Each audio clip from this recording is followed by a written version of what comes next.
Il était l'un des plus fidèles soutiens d'Abdelaziz Bouteflika jusqu'à cet après-midi. Dans une allocution devant un parterre de militaires, le chef d'état-major de l'armée Ahmed Yaïd Salah lâche le président. Il devient nécessaire, voire impératif, d'adopter une solution pour sortir de la crise. Une solution qui répond aux revendications légitimes du peuple algérien et qui garantit le respect de la Constitution. Il demande au Conseil constitutionnel de déclarer le chef de l'État inapte. Affaibli depuis des années, Abdelaziz Bouteflika pourrait être destitué en vertu de l'article 102 de la Constitution.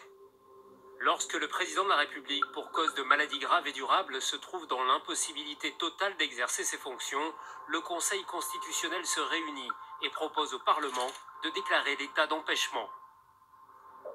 Surprise, car le général Salah avait jusqu'à maintenant toujours soutenu le chef de l'État. Dans les rues d'Alger aujourd'hui, pour beaucoup, c'est une première victoire.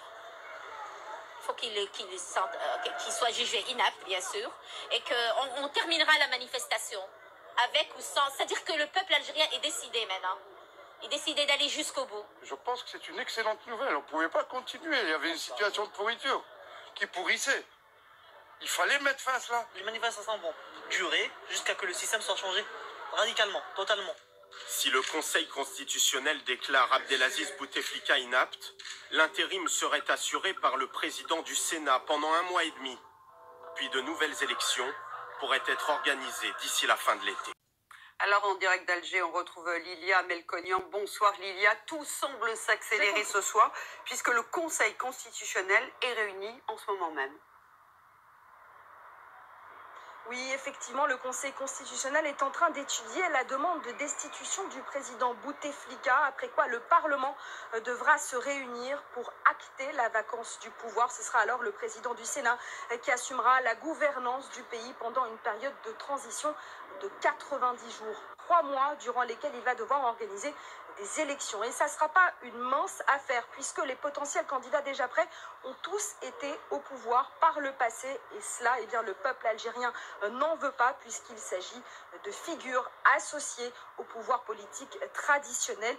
Pour ce qui est de l'opposition, eh bien, elle ne semble pas encore assez structurée pour proposer des noms alors que vous l'aurez compris, la rue, elle, les Algériens ont hâte de passer à autre chose. Dans la galaxie du pouvoir Bouteflika, le général Salah est un homme clé du système, infidèle parmi les fidèles. Son ralliement à la rue algérienne marque aujourd'hui un tournant.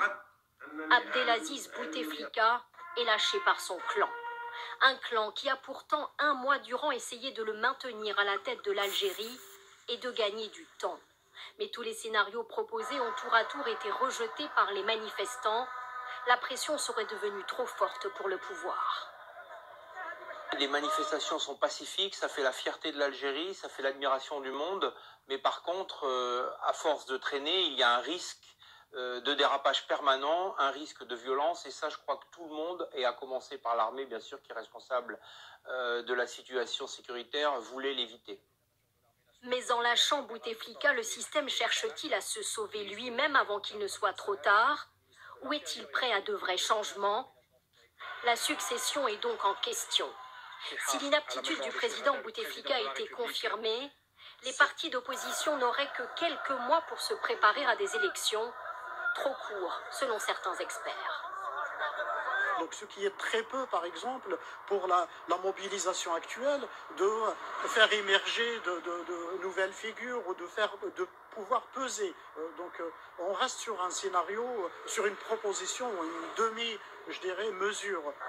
Dans le cas d'un scénario où le pouvoir placerait son candidat, parmi les prétendants les plus souvent cités, l'ancien président Layamine Zerwal, Noureddine Bedoui, l'actuel Premier ministre, et le vice-premier ministre, Ramtan Lamamra.